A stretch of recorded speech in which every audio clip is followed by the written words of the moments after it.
I mostly read public domain books here on Glenn Reads Books to You, and they were written a long time ago, so they're usually racist, or sexist, or bigoted. But in there somewhere is a story, and that's why those stories are famous. Other times, I read works from independent authors, and they're delightfully not racist. But they might have adult language or adult situations, like, making sex. So that's your warning. But I'm sure you're grown up enough to handle it. Don't write to me complaining. Oh my God, hurry up. Hurry up, I know you're coming. Just hurry the hell up. There you are. Come on, get in. Yep. Take a seat. Go take a seat over here, little idiot. I got things to do tonight. I don't want to sit here reading to you. I'm supposed to go to Oktoberfest in St. Paul, Minnesota, which I'm sure is going to be nothing like any kind of real German situation. But I got to hurry up and go. So with that, welcome to the Glenn Reads Books to You mansion. It's a fun little bit where I pretend to live in a mansion, not just recording in my basement. This is where I read the hottest public domain books and short stories. This week, we're going to continue reading Hellflower by George O. Smith. Want to learn a little bit about the author? Sure, I stole it from Wikipedia. George O. Smith, born April 9th, 1911, died May 27th, 1981, was an American science fiction author. And not to be confused with George H. Smith. I got to get rid of this. Someone in this Wikipedia article is trying to be cute, and I should just take that part out. Not to be confused with George H. Smith, another American science fiction author. Smith was an active contributor to astounding science fiction during the golden age of science fiction in the 1940s.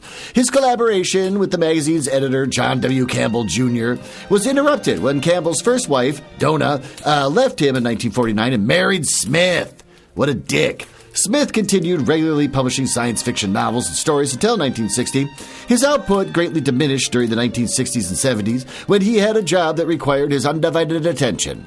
And he was awarded the first Fandom Hall of Fame Award in 1980, whatever the hell that is. He was a member of the all-male literary banqueting club, the Trapdoor Spiders, which served as the basic of Isaac Asimov's fictional group of mystery solvers, the Black Widowers. Want to hear some fun facts I stole from Book Riot? Sure, because there's nothing else on this guy. I got nothing else to read about him. What's the most expensive book?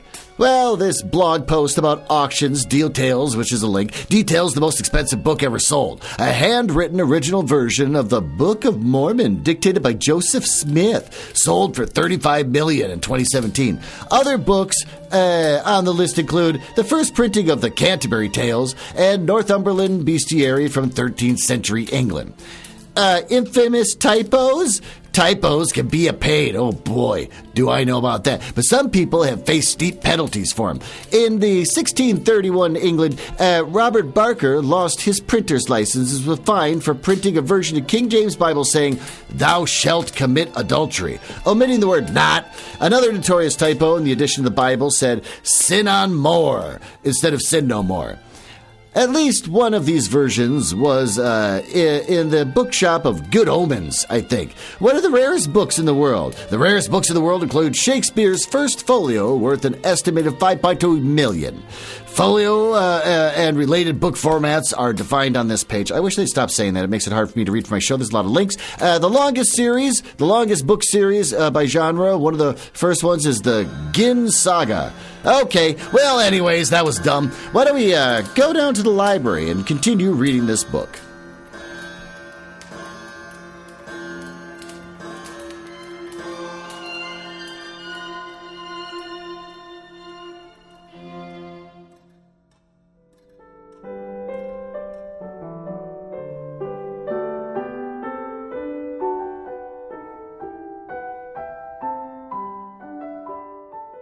All right, let's get yourself settled. I got things to do, so let's hurry this up. Chapter 3. Big Jupiter and tiny Ganymede were dwindling below by the time Faraday was finished at the control panel. He was hungry and he was tired, so he was going to eat and hit the sack. Then he turned and saw her. Norma Hannon sat in the computer's chair behind the board. Her hands were folded calmly and her body was listless.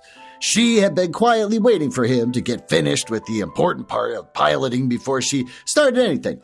For Radney? What?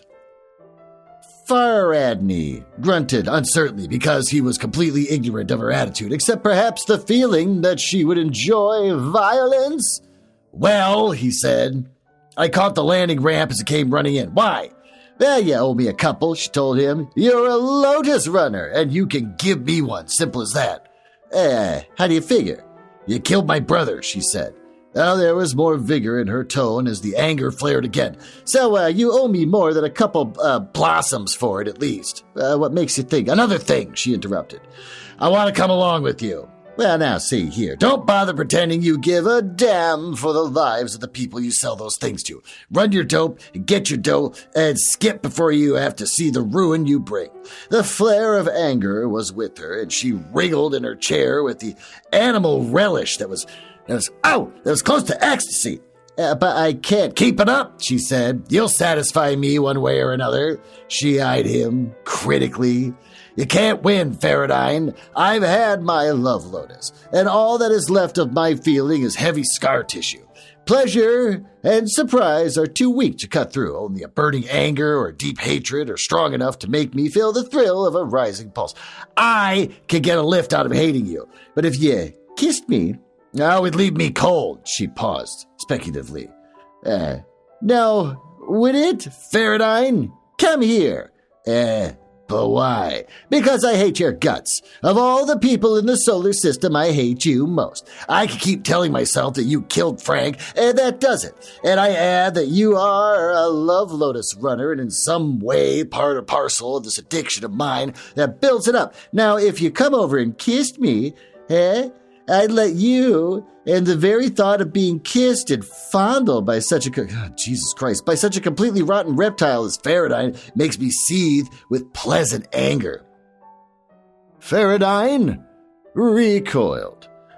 Afraid? She jeered, wriggling again. You know, as a last thrill, I might kill you, but only as a last thrill, because when the chance to hate you actively would be over and finished, and there'd be no more. So between hating your guts and getting an occasional hellflower for the man I hate, I can feel almost alive again. Now, Faradine shook his head. It was a sort of talk that was above and beyond him. No matter what he said or did, it was the wrong thing, which made it all right for Norma Hannon. He did not know how much about the Love Lotus. All he knew was from hearsay. But he did not include this sort of completely illogical talk. Like many other men, Faradine had always scorned the use of any chemical means to lower the inhibitions of the woman. Oh, he wanted them to love him for himself, not because of a snuff of perfume had made them any man's woman. Okay, so it's common that people would use this? And he's just like, nah, I wish they'd like me for me. This book is creeping me out. Seeing this end result actually made Faradine feel better about the lot he'd been cast. And if Clevis was the kind of man who boiled inwardly from a sense of outraged civic responsibility, Faradine was beginning to feel somewhat the same. He looked at Norma Hannon more critically. She had been a good-looking woman not too long ago. She had probably laughed and danced, and fended off wolves, and planned on marriage and happy children and a pleasant home. Someone had cut her out of the future, and Faradine felt that he wanted to get the man's neck between his hands and squeeze. He shook himself and wondered whether this addiction to hatred was contagious. He said softly, Who did it, Norma? Her eyes changed. I loved him, she breathed in a voice that was soft and heavy, with another kind of anger than the violence she had just shown a moment before. This was a resentment against the past, while her previous flare had been against the physical present. I loved him, she repeated. I loved the flat-brained animal enough to lead him into the bedroom, if that's what he wanted. But no, the imbecile thought that the only way I would unfreeze was with a Hellflower. So he parted with $50 for one. The idiot would have rented a hotel room for at least $10 bills, she added sourly, or bought a marriage license and had me for the rest of his life, or 5. Why didn't you refuse it? He asked, or didn't you know that it wasn't a gardenia? Norma looked up with eyes that started to blaze, but they died like she was listless again. Maybe because people like to flirt with danger, she said. What? Maybe because men and women don't understand each other. This is a sexual assault, and she's just like, yeah, I want to try it. Oh my God. That's an understatement of the century. There was no flicker of amusement in her face. Look at it this way, she said. I did say I loved him, so naturally he would be the kind of man who would bring me a love lotus. Or if he did, I would wear it for the lift that they bring without any danger. Because any man worth loving would not take advantage of a sweetheart while she was unable to object. So I wore it, and when I woke up after a real orgy instead of a mild emotional binge, I was on the road toward having no feelings left. I've been on the road ever since, and I've come far. She looked at him again. You see, what you and your kind have done, she demanded. Faraday knew that she was whipping herself into a fury again. I was a nice, healthy woman once, but now I'm a burned-out battery. It takes a spot of violence to make me feel anything, or maybe snuff from a lotus. Maybe by now it would take more than one. But I haven't any. Well, she snarled at him. Oh, you can afford to take one stick of flour. Norma leapt out of her chair and came across the room, her face distorted and her hands clutching at his face. Faraday fought her away and saw with dismay the look of animated pleasure on her face. Oh, it was an unfair fight. Faraday was trying to keep her from hurting him without being forced to hurt her. She went at him with a heel and a fingernail and teeth. He gave up. Taking a cold aim at the point of her jaw, Faraday let her have it. Norma recoiled a bit, but her face glowed even more. In his repugnance at hitting a woman, he had not struck hard enough. She had come after him again, enjoying the physical violence, looking more for the same. Faraday gritted his teeth and let her have it. Hard. I hate this book. Norma collapsed with a suddenness that scarred him. He caught her before she hit the metal floor and carried her to the salon below, where he laid her on the padded bench that ran along one wall. His knowledge of things medical was not high, but it was enough to let him know that she did not have a broken jaw. Of one thing, there was no doubt. Norma was out colder than she had ever seen a man or woman. He carried her to one of the many staterooms and stood there contemplating her and wondering what to do next. He would have been puzzled as to the next move if Norma had been a completely normal woman. As it was, Faraday decided that no matter what he did, it would be wrong. She would be as angry at one thing as another. The cocktail dress would not stand much sleeping in before it became part of the seams, but she would surely rave if it took off to save for tomorrow, if he left her in it. She would rave at him for letting her ruin the only thing that she had to wear. Faraday gave up and slipped the hold-down strap across her waist and let it go at that.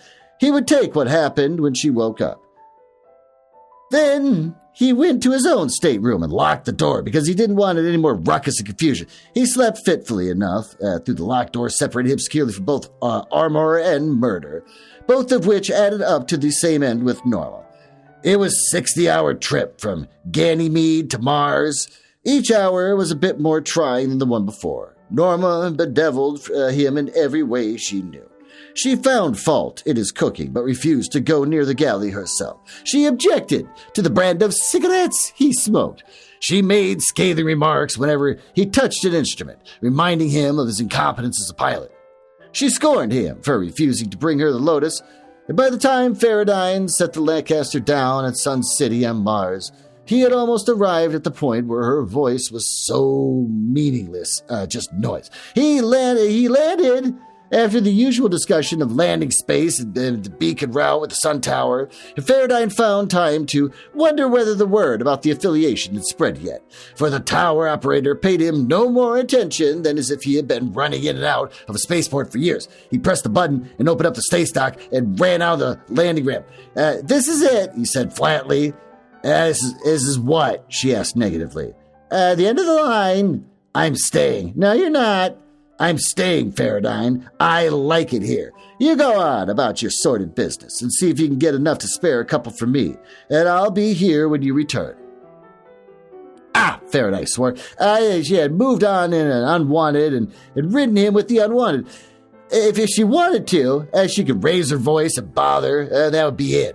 One yelp and Faraday would spend a long time explaining all sorts of big brass why he's been hauling a woman around the solar system against her wishes. A phenomenal quantity of sheer hell can be raised by any woman merely by making a howl of shocked surprise, putting on a look of wounded dignity and pointing a finger at any man within a pebble's throw. Even men who have been rooked into this ladylike maneuver are inclined to lean the other way and convict the man when the woman plays that trick. So grunting helplessly, Faradine left her in Lancaster and went to register at operations.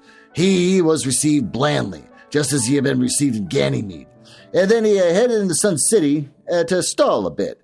He went to a show, had a drink or two, prowled around a bookstore looking for something that might inform him about the Love Lotus, and then bought himself some clothing to augment his scant supply. Oh, he succeeded in forgetting Norma Hansen for 4 solid hours. Then he remembered, and with an air of a man about to visit a dentist for a painful operation, Faradine went reluctantly back to his ship. The silence that met him, was reassuring, even if he had been sound asleep. Oh, cool. I didn't turn off the alarms on my watch. That's awesome. The noise of his arrival should have roused her so that she would come out to needle him some more. He looked the ship over carefully and satisfied himself that Norma Hansen was not present. This was too good to miss. Oh, he raced to the control room, punched savagely at the button and closed the space dock and fired up the radio. Lancaster 81 calling tower. Yeah, go ahead, Lancaster. Request takeoff instructions. Course Terra. Lancaster is your passenger aboard. Passenger? Check stateroom 8. Lancaster, your passenger informed us that she was going into town and that you were not to leave without her. Aye, firm, I'll check. Faradine snarled at the closed microphone. Willfully abandoning a passenger would get him into more trouble than trying to explain the reason for the passage of his guest. Norma had done a fine job bolting the Lancaster to the landing dock in her absence. There, turned off my dumb watch. He waited 50 seconds. Tower from Lancaster 81. I will wait. My passenger is not aboard. Lancaster, hold down switches to safety, warm up switches to standby, power switches to off. Open up your port for visitor. Visitor tower? Civilian request conference about pickup job. Are you free? Well, I'm free, Terra Tower. Well, prepare to receive visitor, Lancaster. Yeah, good luck on job. I firm over and off. Faradine went below and rode the bottom step of the landing ramp on his way out to the space lock. He reached the ground about the same time as the arrival of a port jeep, which brought his visitor to him. Charles Faradine, I'm Edward Brenner, and I'm told you are free for Terra. Is that right? Yeah, that's right.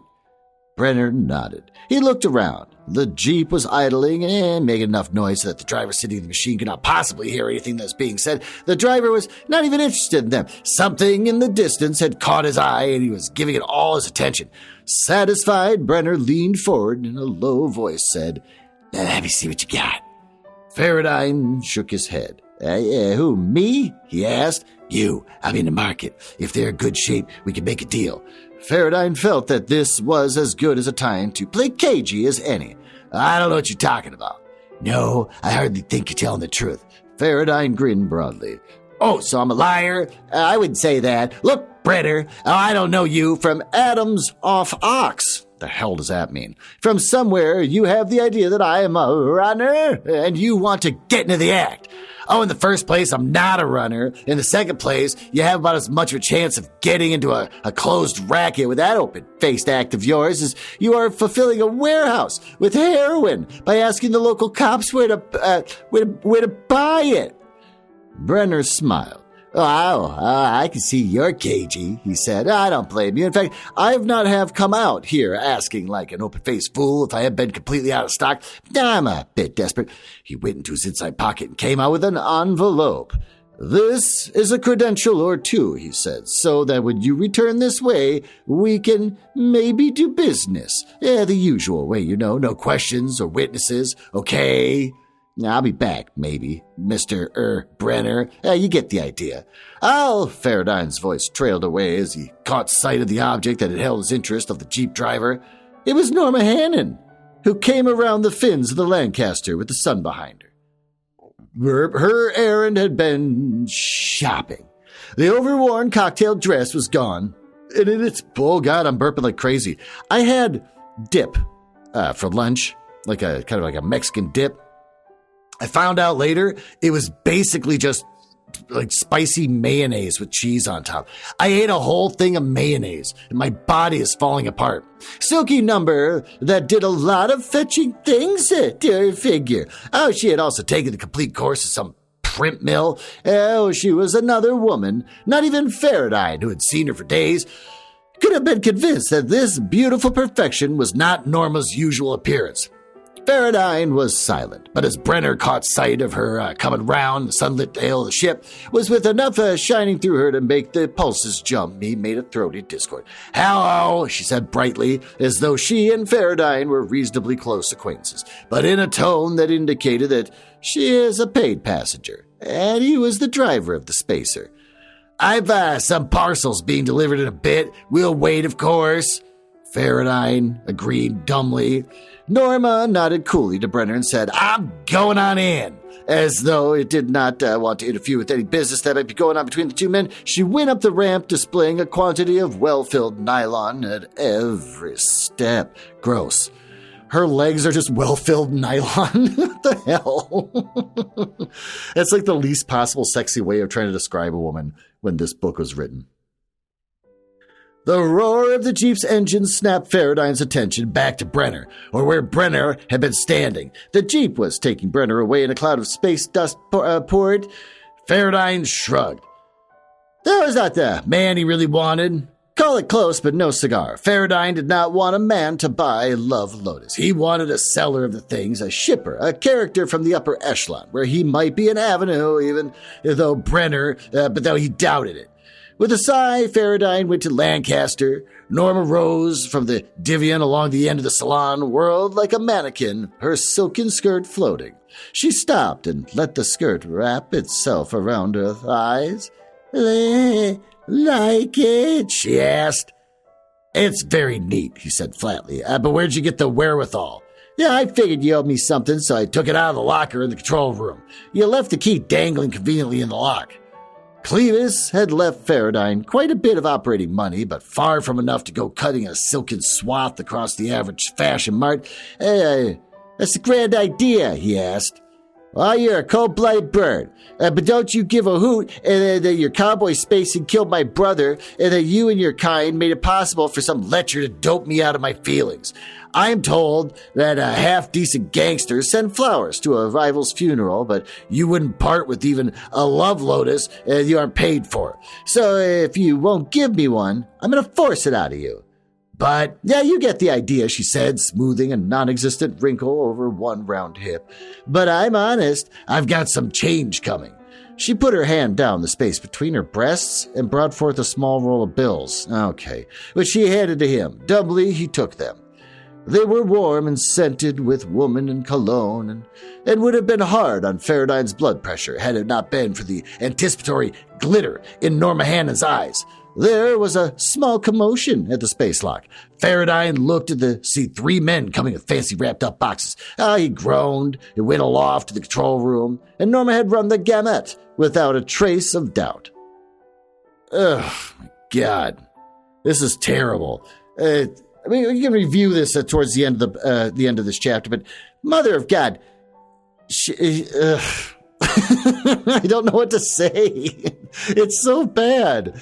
She's been drugged by someone she was in love with, and I guess she knew she was being drugged and said I didn't care, and now her life is ruined by it, but now she needs more so she can feel something, and because the author of this book is a man from the 1950s, she's going to use sex to get it out of him so she can have sex. I hate this. Why don't we take a break and go down to the basement where I can tell you about the latest upcoming books from Penguin Random House.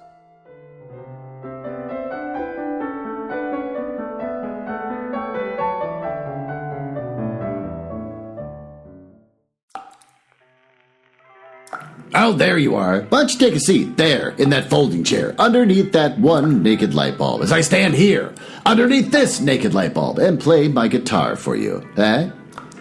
I'm not going to make any fun jokes about the basement and how I try to make it really cool, like high school kids would think it's kind of cool and you can hang out and get high at because I got a big couch over there and a big tube television. I hooked up on Google TV too, so we can watch Netflix, get high, even got a little coffee table. It's still wet down here, but I'm not going to make any fun jokes about that because this book is making me feel really uncomfortable. I'm kind of squirming in my seat as I read because I really don't like where it's going or how they talk about women. So why don't we learn about another book?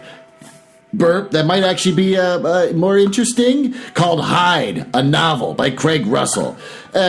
Want to learn about the book? Sure, that's the reason why you're down here. From the internationally acclaimed author, a stunning gothic reimagining of the Jekyll and Hyde story. I knew that's where that was going. Which Captain Edward Hyde, chief detective of Victorian Edinburgh, investigates a gruesome murder which may unmask his own darkest secret.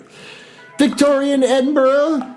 Captain Edward Henry Hyde is a chief detective for the City of Edinburgh Police. As such, he is responsible for investigating all murders and serious crimes in the city. Hyde is a striking but severe-looking man who provokes unease, often fear, in those who encounter him. Nevertheless, Edward Hyde is a truly good man, though he wrestles fiercely with his own unique demons. When Hyde finds himself at the scene of a heinous murder, with no idea how he got there or the events leading up to the discovery, his alarm is triggered on two levels. First, the crime scene is a brutal one and involves the threefold death, an ancient Celtic rite of sacrifice entangled with dark Scottish spiritual mythology. Second, Hyde's inability to remember any detail of his arrival at the crime scene makes him immediately fret about the secret he keeps from all but his physician. He suffers from a very rare form of epilepsy that causes him to lose time, amnesiac absences where he cannot account for his actions, and nocturnal seizures that manifest themselves as vivid and lucid dreams. As Hyde begins his investigation of the murder in a city on the edge, he finds himself not only searching for real-world clues, but trying to unravel the significance of the imaginary in the other world of his dreaming. His investigation leads to the very places he fears, but is never fully imagined. Actually, doesn't sound all that bad. That's Hyde, a novel by Craig Russell. You can get a paperback for $18, coming out September 17th, 2024. You can get it from Amazon, Barnes & Noble, Books A Million, Bookshop.org, Hudson Booksellers, Powell's Target, and I'm so disturbed by the story we're actually reading that I'm just not full of jokes right now. Plus, I got someplace I want to go. I want to go to the Oktoberfest, and this thing's holding me up. So I'll just say, Walmart!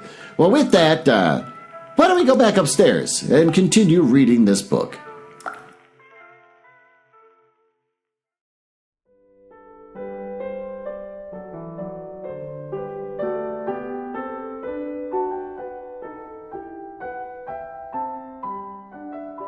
All right, why don't you get yourself settled? I got a Oktoberfest I want to go to, so I can't be sitting here anymore.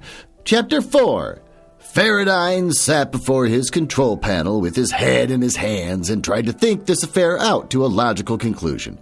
There had to be some way out of it all. The only alternative was to go on hauling Norma back and forth, being the brunt of her needling and her viciousness, and getting nothing done because of it. The mess had started off bad enough, but how deteriorated until at the present moment the future looked completely hopeless. Norma's needling and goading had been hard enough to bear. Her in-between offers of affection had been less difficult because she had not made an attractive picture in the first place, and she had not let him forget her attitude in the second. But he realized that she was a smart enough woman. If anything, having her emotional balance dulled had put her in a rather interesting class of intellects. She was able to analyze a situation without being involved emotionally herself in the analysis. She was smart enough to be unencumbered enough to realize that playing soft pedal in the hate theme might eventually get her what she needed. She was willing to bet his spare money that boxes that she was now received contained whatever could be purchased of that most seductive clothing she could find. And included in that basic idea was, most likely, a sharp appreciation of what Faradine would consider exciting. Acres of exposed skin or rank nudity would pall on him. He knew it, he bet she knew it, but so she would come out with some little items she might cover from her toe to chin in such a way as to make him wonder about what was underneath. Probably simple stuff with a lot of line and fine fit and semi-transparent quality that compelled the eye. Oh, if she coupled this program with a soft voice, as she was most likely to do now that she had shucked the sleazy costume, Norma Hannon would be well nigh irresistible. And even if she had once got the idea that Faraday felt protective about her or angry at the men who doped her, she would see to it that she stopped raving at him. Oh, it would demolish the barrier completely. Before this happened, he had to park her somewhere that would be binding. Had she parents? Friends? He hit the control panel with his fist. Oh, he hated to think of it. But he might be able to drop her off one of those sanatoriums that had been set up for love lotus addicts. They did little good for the victims, but they did serve to keep them out of other people's hair, and he had to get rid of her. It should be parents first. Faradine's forefinger hit the radio button viciously. Tower, connect me to the city telephone. I firm, Lancaster, wait 5. A few seconds later, then what's 5? He was asking for the Bennington Detective Agency, an outfit that was system-wide and which advertised enough to make him remember the name. He got a receptionist first, and then a quiet-voiced man named Lawson. Faradine came to the point. I want any information you can collect about the family of a man named Frank Hannon, who was killed in a wreck of the Cimarronide in the bog on Venus 4 years ago. You Charles Faradine? The same Faradine? Maybe, but is that important? It might be. It will be held confidential. I'm asking because we prefer to know the motives of clients. I'd like a reassurance that our investigation will be made for a legal reason. I'll put it this way. I know Frank Hannon was killed in the wreck, and I have reason to believe that he had a sister that disappeared afterwards. If this is true, I want to know, but I haven't time to find out through the usual channels. Fact of the matter is, I want no more information than I could get myself. I had time to go pawing through the issues of newspapers for 4 years ago. No more. Is this reasonable enough? It sounds that way. I'll look through our list of missing persons. I suggest that you either call back in a couple hours, or better that you call in person here come in person here in my office. There will be no charge for the initial search, but if this evolves into something more concrete, well, then we could discuss the matter when you call. All right? It's okay, and I'll be in your office at 4 o'clock. Faradine hung up and considered if Norma Hannon had a couple of grieving parents. He could hand her over to them, and then that would be the end of that. He lit a cigarette and smoked for a moment, and then he got up from his control console, snapped all the switches off, and started for the space lock. He met Norma in the salon, and she had changed from her white, silky, wide-skirted thing into a heavy satin housecoat that molded her arms and to her wrists, clung to her waist and breasts and throat, and outlined her hips and thighs. Bare feet and painted toenails were provocatively visible below the hem as she sat there with her legs crossed, tossing her foot up and down. I thought we were about to take off again, she asked. Her voice was soft and personal and friendly.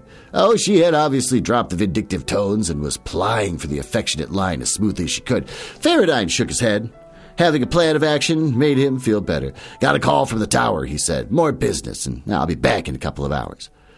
Norma held up her hand for his cigarette and gave it to her. Oh, she puffed deeply and offered it back. Faradine refused it. The memory of her needling and her desire for violence had not had time to fade. Another 20 hours of this calmness, and he would begin to look upon the sharing of a cigarette as a pleasant gesture of companionship.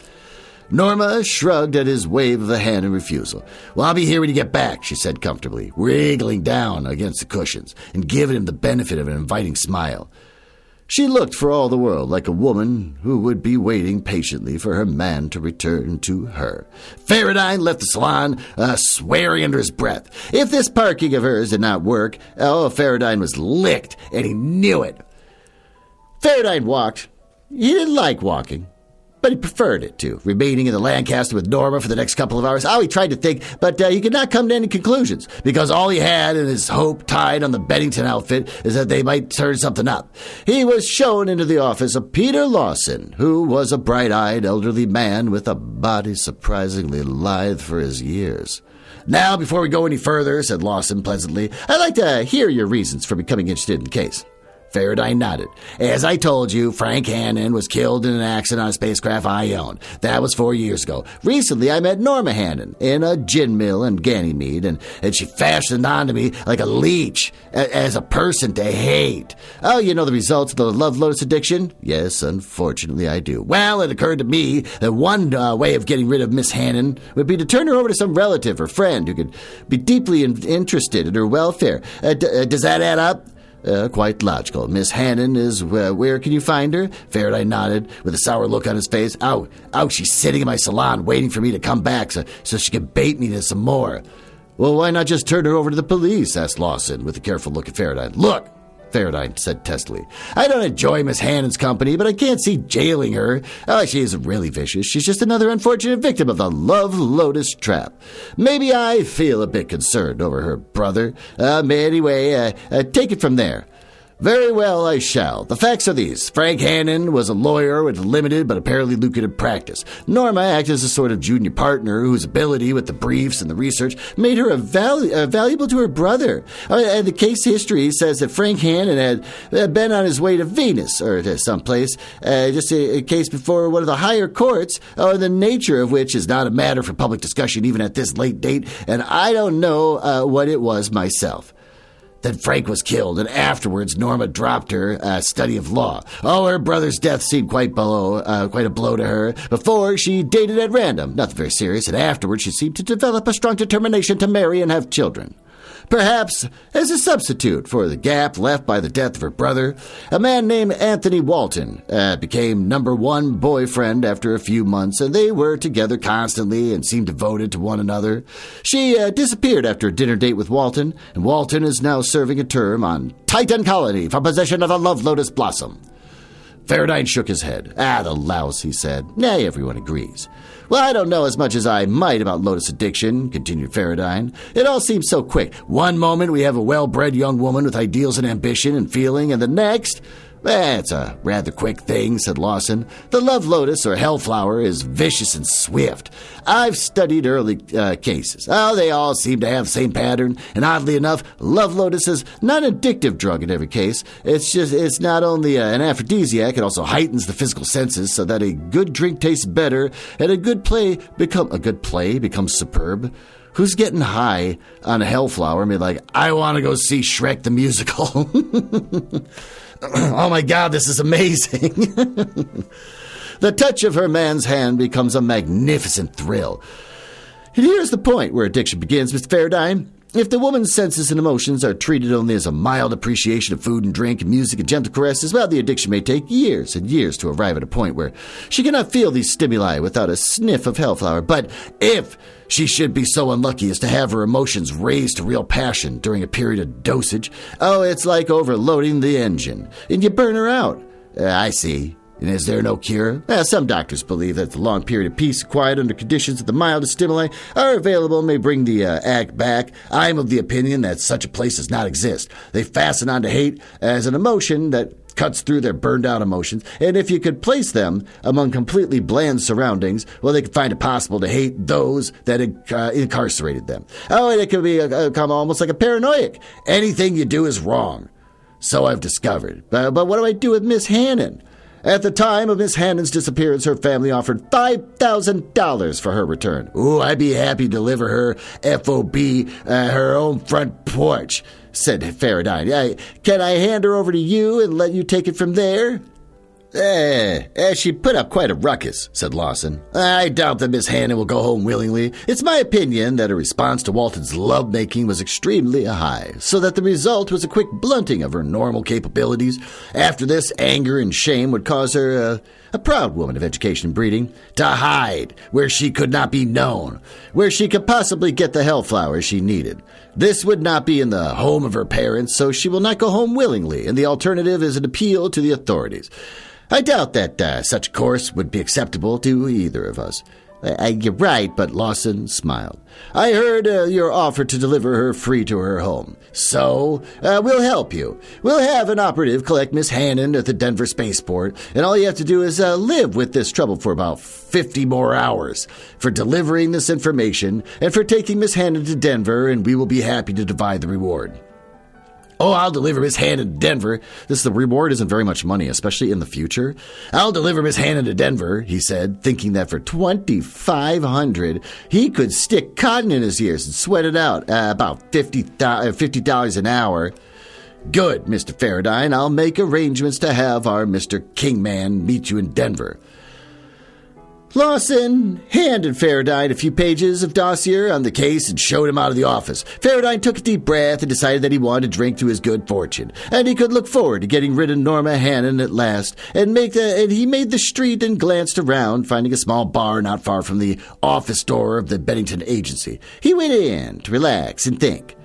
At a small table with a tiny lamp, he opened the papers that Lawson had given him to read more thoroughly.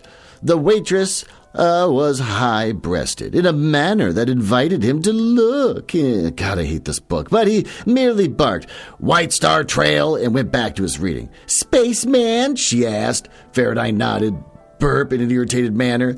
She flounced off after a moment, a futile attempt to beguile a spaceman. So when a moment later someone slid into the bench beside him, Faradine turned to tell her to please go because he wasn't having any thanks. Instead of looking into a vapidly willing face, Faradine's eyes were met by an equally cold blue stare from the face of a hard-jawed man dressed in a jacket tailored to half conceal a shoulder holster he wore. Faradine blinked. "Faradine?" "So," said Faradine. He tried to think. All he could to cover the idea was that someone was now playing games with guns. "Here, tell your running blossoms." "Who says?" "People. People say a lot of things. Which people?" "Well, are you?" "Who, me?" "Can it?" snapped the newcomer. Faradine shrugged angrily. "What do you want me to do?" he asked in a mild tone. "You have the jump on me, you slide into my seat in my bar exit, and then without introducing yourself start asking me questions that could get me 20 years in poor surroundings with bad company and no pay. Call me Mike. Michael Cahill is the name. Any identification that doesn't bark for itself? It's usually good enough. Probably, but the numbers on its calling card are always someone else's." Mike laughed. "That's not bad, Faradine, but so far as I know, your number isn't among those present."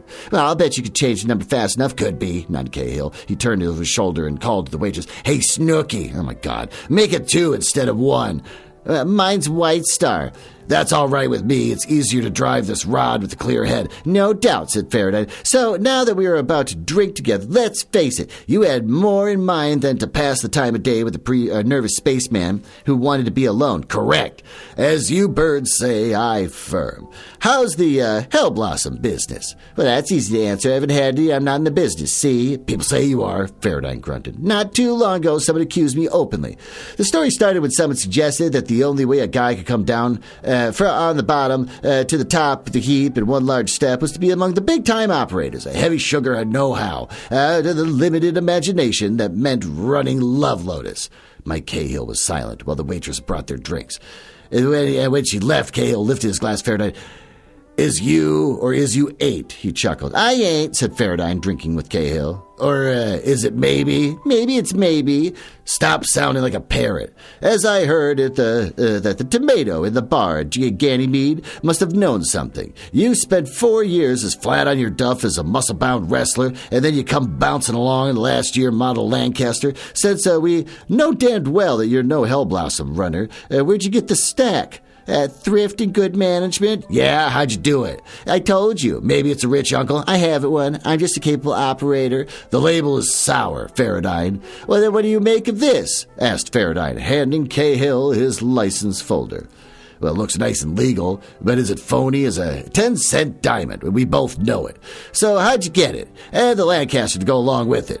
Faradine sipped his drink. "Look, Cahill, it just happens that it's none of your damn business. I'm not talking. It might make a difference if you did. Let's stop fencing. I may be of use to you. Now it may be that you are a sand agent, and it might be otherwise. Oh, I still may be of use to you either way, but the first time I start shooting off my trap, you'll be getting the idea that I'm not close-mouthed enough for whatever job you have in mind for me. So let's leave it this way. Burp, I have a ticket. It gets me in and out in a spacer that takes me there and back." "What's your story?" "That is my story. Finis." Faradine slipped his drink and then offered Cahill a smoke, which Cahill took. "We've had a rather moist spring. observed Cahill. It was moister on Venus, commented Faradine.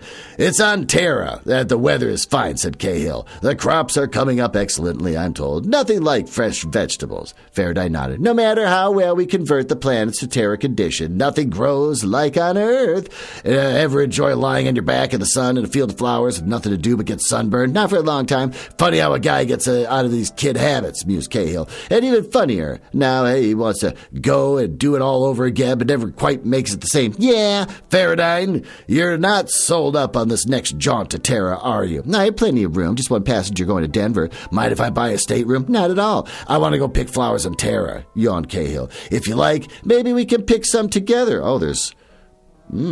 a complex relationship developing, possibly? Maybe we can, said Faradine, draining his glass and starting to get up. Cahill got up, too, and led the way out of the joint. Faradine flagged down a taxi cab. Spaceport, he said to the driver. Coming, he said to Cahill. Yeah, might as well. Nothing to do this week. I'll go along for kicks. Well, okay, things are getting complicated. With that, why don't we go down to the smoking room, where we can review what the hell we just read.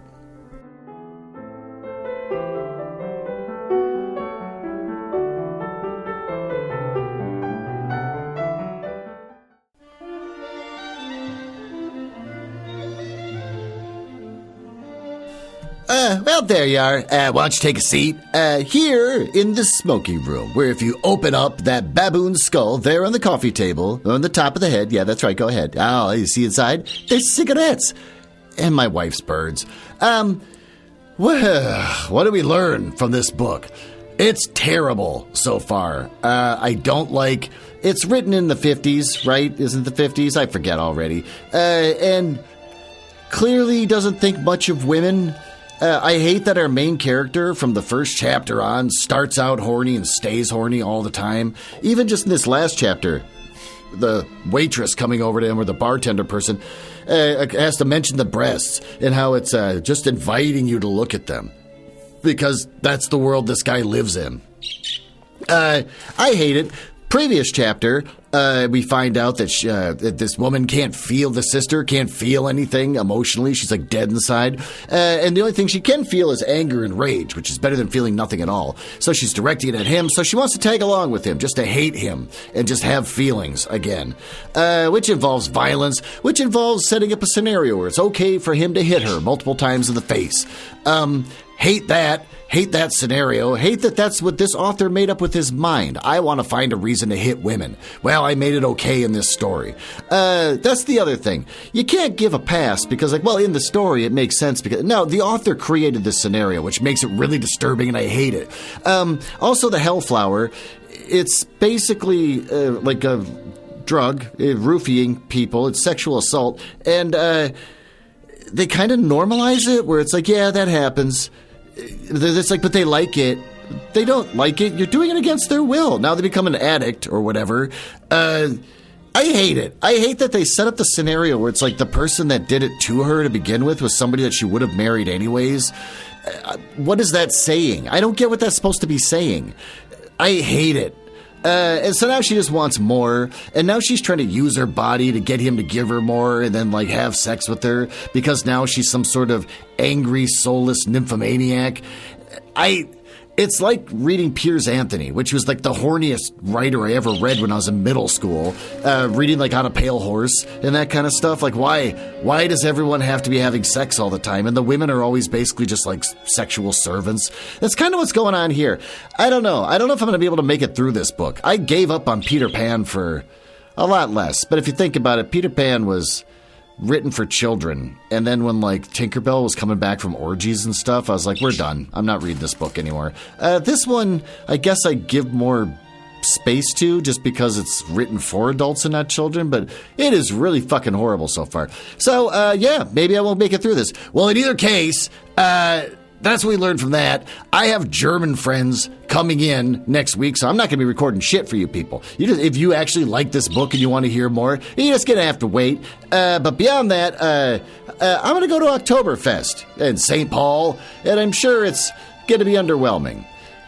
Thanks for listening, and I'll see you in a couple weeks.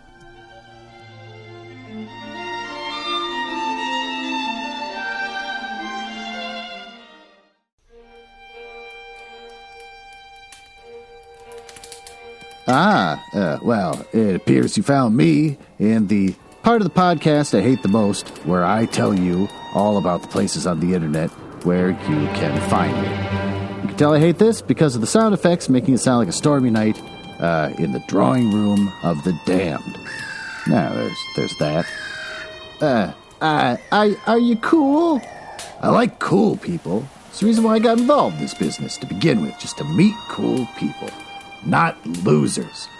So if you're cool, feel free to go over to my website, nuzzlehouse.com.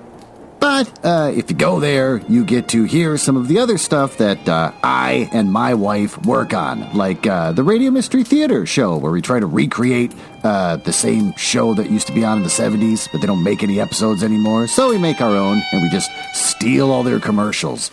And also, just stay in the curious mind, we made a Christmas album. If you go to our link tree, you can see that we made a Christmas album. It's the first thing we did after getting married, which I think everyone should do when they get married, is start talking about the Christmas album they're going to make. And we're working on a new show where we give relationship advice by reading paranormal smut. And since I think you might be cool, you can always just email me directly, glenn.nuzzles@gmail.com. But don't email if you're a nerdlinger or a dork. Now, back to business. I can't believe I drank all of them already. There's got to be one left.